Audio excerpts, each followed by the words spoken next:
Qiyamət günü olsun, görəcəksiniz ki, bəziləri bizdən çox qabaqdadır. Soruşacaq, ay balam, bunlar niyə xanım Zəhraya bu qədər yaxındır?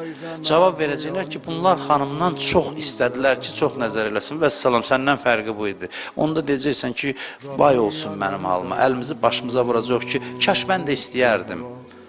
Adam istəməz xanım Zəhranın ən əziz övladı olsun, elə bir ananın. Niyə istəmədik bəs?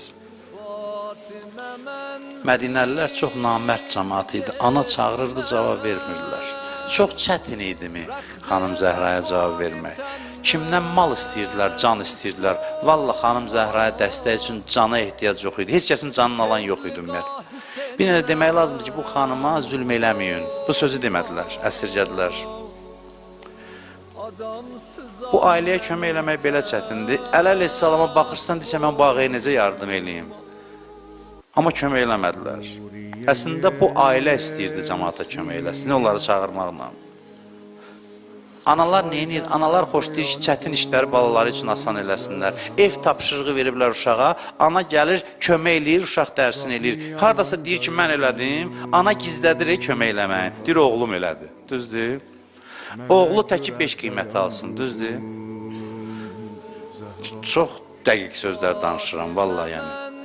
Çağırıb bizə kömək eləsin ki, yaxşı qiymət alaq. Bunun üçündür bu işlər. Sevgisindən bizə kömək eləyir. Fəryad eləyir ki, görür ki, cəmaat uçuruma gedir, fəryad eləyir.